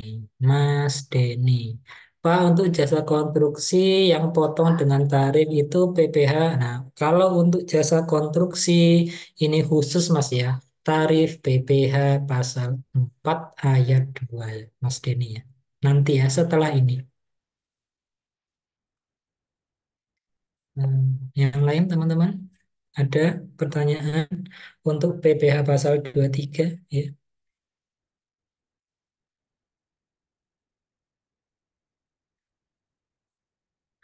Mas Denny. Oke, sama-sama Mas. Ada pertanyaan teman-teman? PPh pasal 23 mudah ya. Nah, misalnya Pak Denny adalah pegawai dari PT Indofood. Nah, Pak Denny ini pegawai dari PT Indofood. Nah, PT Indofood ini kekurangan apa namanya? Kekurangan mobil operasional misalnya. Nah, Pak Denny ini punya Innova nganggur di rumah. Pak, daripada dia bilang ke bagian ini ya, bagian apa ya bagian itulah ya pengadaannya, Pak, daripada sewa di luar pakai mobil saya aja Pak, sebulan ya berapa ya, 20 juta lah untuk sewa sebulan, pakai Innova saya saja misalnya seperti itu. Boleh nggak seperti itu? Boleh ya, nggak apa-apa ya. Berarti kan Indofood PT Indofood sewa mobil kepada Pak Denny senilai 20 juta. Nah, maka atas transaksi ini PT Indofood memotong PPh pasal 23 2% sama dengan 12. Nilai sewanya itu 22%. Maka dipotong 400 juta. 400.000 teman-teman ya. Pak, ini Pak Denny itu kan orang Pak. Kenapa kok masuk pasal 23 Pak? Katanya tadi yang diterima oleh orang pribadi itu masuk pasal 21 Pak. Nah, ada yang bisa menjawab kenapa kok ini masuk PPh pasal 23 bukan PPh pasal 21? Sewa bukan jasa, Pak. Nah, ayo. Hampir sempurna jawabannya ya. Nah, karena tadi ya, di aturan PPh pasal 23 tadi ya, atas ini ya, yang berasal dari modal. Nah, mobil itu kan barang modal ya. Artinya adalah PPh pasal 21 itu identik dengan kemampuan gitu loh ya. Pajak atas kemampuan gitu ya. Atas sumber daya yang dimiliki si orang. Nah, kalau mobil kan barang ya, barang modal disewakan. Berarti ya itu masuk pasal 23 bukan PPh pasal 21. Nah, ini sekaligus saya ini ya teman-teman ya. Saya refresh lagi perbedaan PPh pasal 21 dan PPh pasal 23. PT Indofood terkena masalah hukum. Kemudian mereka PT Indofood ini menyewa, ya, PT Indofood menyewa pengacara, pengacara dari firma Hot, bukan Hotman, oh ya, Hotman, pengacara apa ya? Iyalah, Hotman dan kawan-kawan. Eh, Nilai apa ya kalau pengacara itu ya? Nilai pekerjaannya atau nilai kontraknya itu untuk kasus sama dengan selesai itu misalnya 500 juta. Nah, misalnya seperti itu ya. Nah, pertanyaannya, ini terkena PPh pasal berapa, teman? Kan PT Indofood ini membeli jasanya firma Hotman dan kawan-kawan. Masuk PPh pasal 21 katanya Mas Turunggo ya. Kalau saya 21. 21. Yang lain, teman-teman?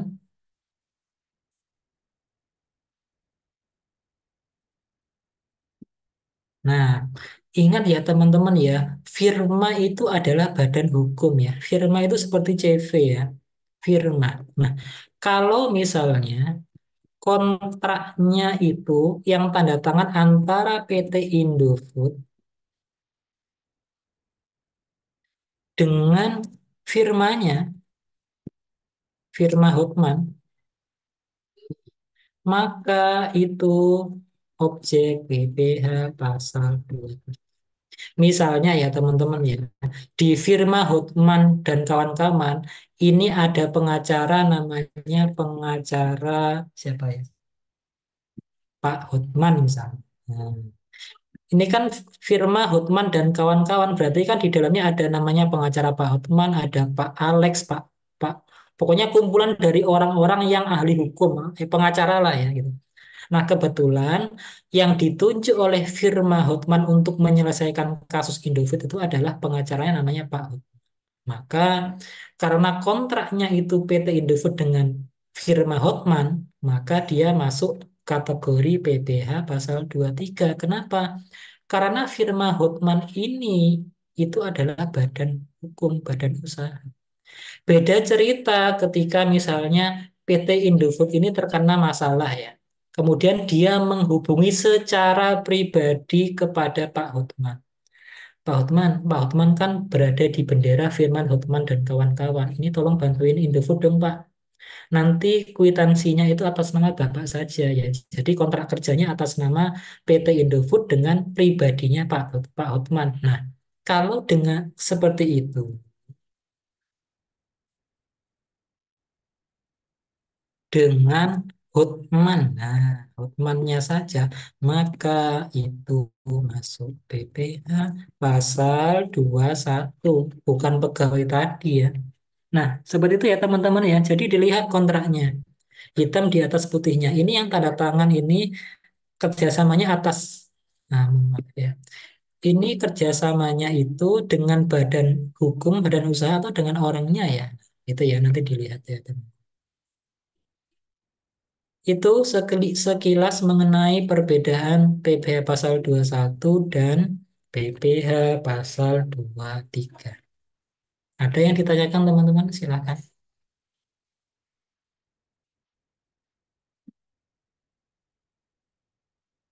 Kalau untuk kasus ini maka PPh pasal 23-nya ya sama dengan 2% dikalikan 500.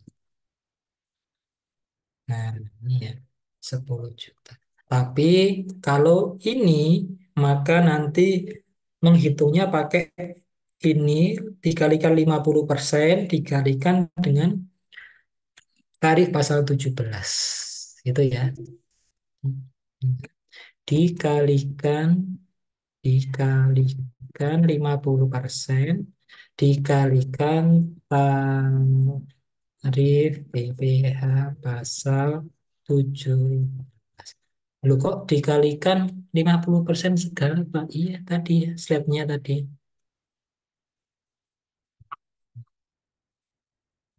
Slide-nya. Nah, ini ya, bukan pegawai. Pengacara itu masuk bukan pegawai. Nah, ini ya, kalikan 50%.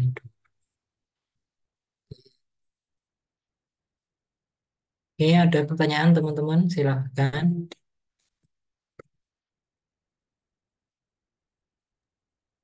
Silakan jika ada pertanyaan. Oke, kalau tidak ada, kita lanjutkan. Apa ini? Oh, iya. Ini ya, kalau tidak punya NPWP 100% lebih tinggi.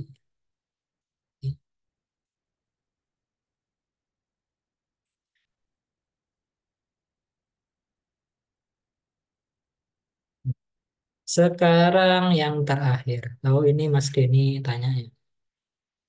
Pak, saya mau tanya jika kita memakai jasa kargo. Nah, yang dikenakan cuma jasa handlingnya atau biasa eh, jasa ekspedisinya ya. Nah, ini banyak sekali wajib pajak yang saya tangani ya, teman-teman ya. Yang terutama yang di pelabuhan, kebetulan saya pegang pelabuhan di Tanjung Emas ya. Nah, untuk yang kargo itu Mas ya, yang dikenakan itu biaya jasanya, termasuk jasa handling dan jasa ekspedisinya. Itu merupakan objek pajak PPh pasal 23. Ya, jadi jasa handling plus jasa ekspedisinya itu termasuk objek PPh pasal 23. Keseluruhan ya, itu jasa ekspedisi ya termasuk itu ya.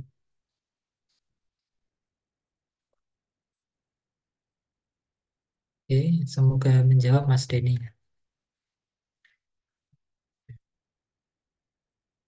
Nah, selanjutnya terakhir ya, PPh pasal 4 ayat 2 ini bersifat final ya. PPh final biasanya disebut ya. PPh yang bersifat final. Ini diciptakan waktu itu ketika Dirjen Pajaknya Bapak siapa itu ya? Lupa saya.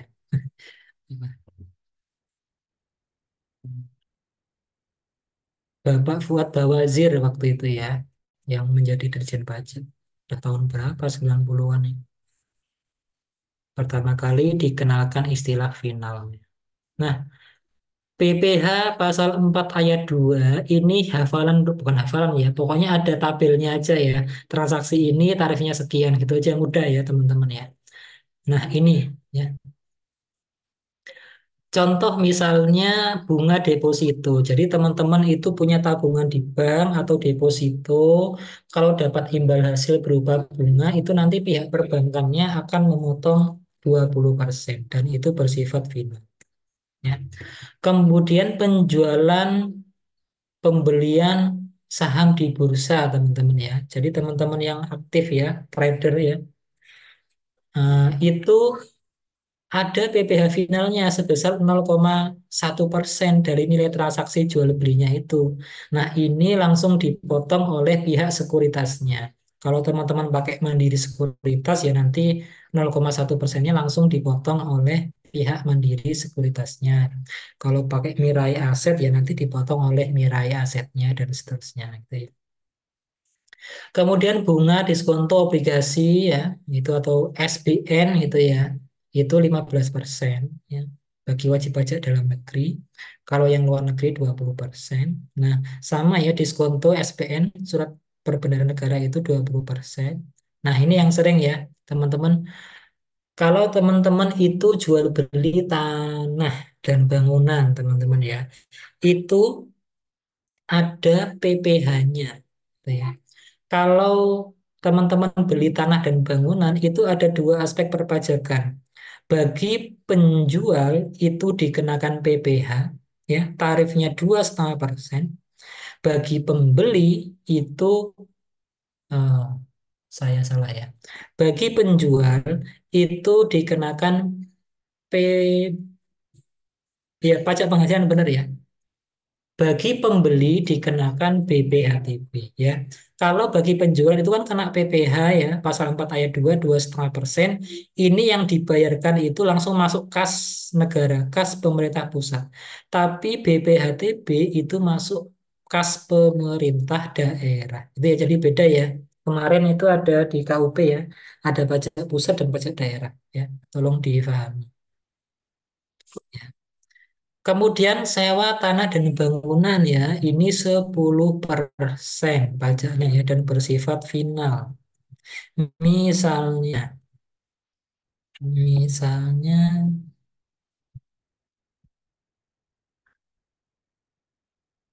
Pak Udin eh, mempunyai ruko di pinggir jalan. Nah, ruko tersebut disewa PT Mitsui untuk jualan es krim Mitsui gitu ya. Disewa PT Mitsui setahun 100 juta. Maka atas transaksi ini PT Mitsui wajib memotong PPh pasal 4 ayat 2 sebesar 10%. Nilai sewa Nilai sewanya itu kan 100 juta. Maka PPh pasal 4 ayat 2-nya itu 10%. Maka yang diterima Pak Udin tidak 100 juta tapi 10 juta. PT Mitsui wajib membuat bukti potong PPh pasal 4 ayat 2 seperti ini dan memberikannya kepada Pak Udin. Kalau misalnya Pak Udin ini tidak punya NPWP, maka PPh pasal 4 ayat 2-nya tetap 10 juta. Ya, tetap 10 juta jika Pak Udin tidak punya NPWP. Itu ya, teman-teman ya, untuk sewa tanah dan bangunan. Lanjut. Misalnya, nah ini jasa konstruksi ya teman-teman ya. Ini ada perlakuan khusus ya. Tarifnya ini ya, tinggal disesuaikan saja ya. Pekerjaan konstruksi itu masuk PPh pasal 4 ayat 2 ya. Rinciannya itu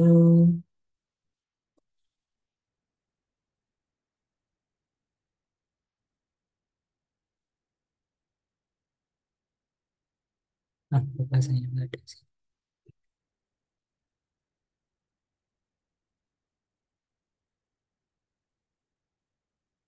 Hmm, oke teman-teman. Intinya ini ya, konstruksi ya.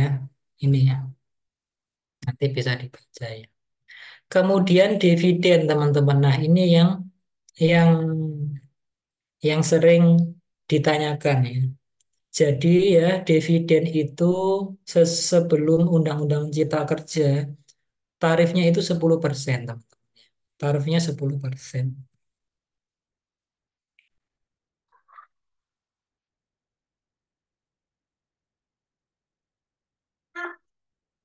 Pak Udin mempunyai PT Indomaret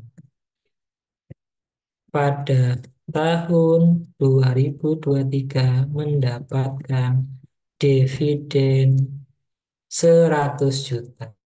Nah, karena dia mempunyai PT, nah PT-nya ini untung.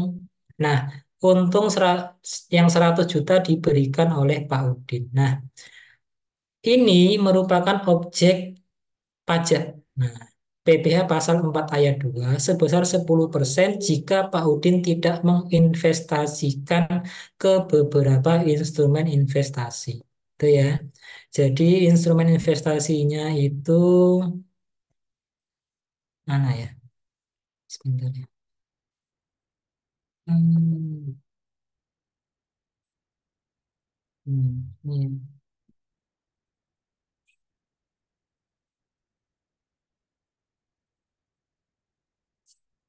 Nah, ini ya teman-teman ya.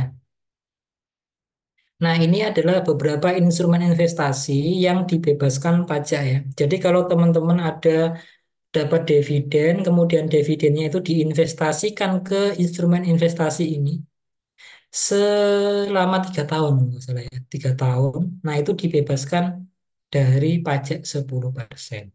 Jadi kalau contoh kasusnya seperti ini ya. Pak Udin ini mendapatkan dividen 100 juta misalnya. Yang untuk sekolah atau untuk kuliah anak misalnya 70 juta bayar kuliah. Kemudian diinvestasikan sesuai dengan ketentuan itu misalnya sisanya 30 juta. Maka kalau kondisinya seperti ini, maka Pak Udin itu wajib membayar PPh pasal 4 ayat 2 sendiri itu 10% dikalikan yang tidak diinvestasikan yaitu 70 juta. Nah, ini ya, harus membayar sendiri dia 7 juta, gitu ya. Karena dia tidak diinvestasikan. Tapi kalau diinvestasikan ulang, maka ya tidak harus membayar pajak dividen. Ini yang membedakan ketentuan dividen Undang-Undang HPP dengan yang sebelumnya. Itu ya, teman-teman ya. Nah, ini nanti akan saya elaborasi di pertemuan minggu depan. Kemudian, apa lagi ya? Dividen sudah, uang pesangon ya, ini juga ya bisa dibaca. Bunga ya, bunga simpanan. Itu kan biasanya ada anggota koperasi yang mendapatkan bunga setiap bulan. Nah, kalau bunganya itu di bawah 240.000, maka 0%. Kalau di atas ya 10%. Kemudian ada hadiah undian itu 25% ya, seperti yang saya jelaskan tadi. Nah, kemudian selanjutnya ini yang paling sering ya dan paling sering dialami dan pasti dialami oleh teman-teman yang mempunyai usaha ya, adalah penghasilan WP UMKM itu masuk PPh pasal 4 ayat 2 ya, 0,5%. Ini akan saya elaborasi, akan saya jelaskan lebih lanjut di pertemuan minggu depan. Oke ya, sudah selesai. Terima kasih atas waktunya. Kalau ada pertanyaan silahkan, masih ada waktu 2 menit. Ya, silahkan.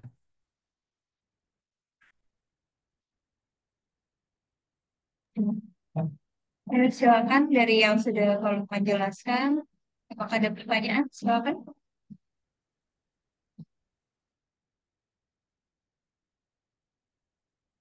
Silahkan teman-teman. Kalau tidak ada, saya kembalikan ke Mbak Lisa ya.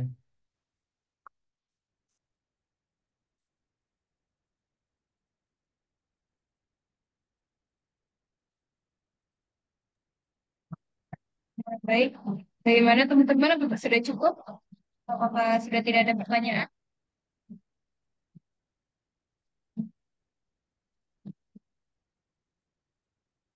Baik. Mungkin sudah cukup ya kalau Lukman ya. Ya Mbak, silahkan ditutup. Jadi kalau gitu saya izin tutup saja mungkin ya Kak ya.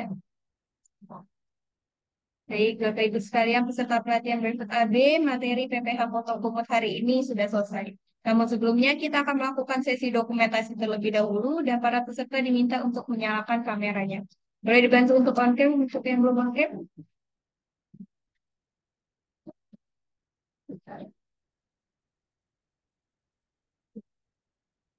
Mbak Arfi, Mbak Putri, Mbak Fitri, Mbak Rika, Mas Dedi, boleh dibantu on cam?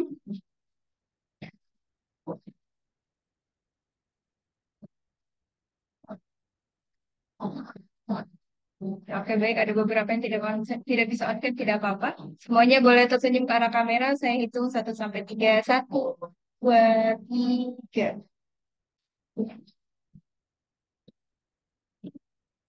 Baik, mau ditulis. Ya, sudah. Selanjutnya kita akan bersama-sama mengucapkan terima kasih kepada Pak Lukman. Terima kasih banyak Pak Lukman atas materinya hari ini. Terima kasih teman-teman. Terima Ini kasih Pak materinya Lukman. saya Terima kasih, kirim ke Kak. Mbak Lisa ya. Ya, Kalau ada siap. pertanyaan, ada ndak WA-nya Pak Lukman?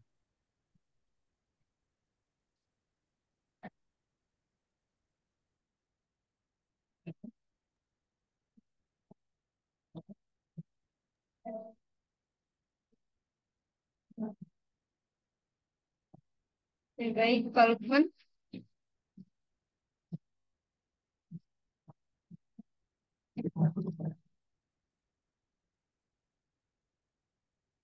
Selanjutnya, akan ada beberapa informasi yang akan kami sampaikan. Yang pertama, kami akan mengirimkan link rekaman materi pelatihan hari ini ke grup WhatsApp. Yang kedua, kami akan mengirimkan ujian soal materi pelatihan hari ini beserta deadline pengumpulannya.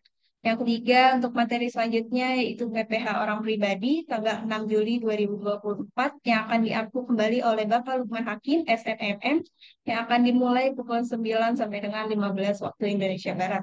Di Zoom meeting akan kami kirimkan 15 menit sebelum dimulai. Demikian informasi yang dapat kami sampaikan dan para peserta sudah bisa meninggalkan ruang Zoom meeting. Terima kasih. Wassalamualaikum warahmatullahi wabarakatuh. Waalaikumsalam. Terima kasih, Kak.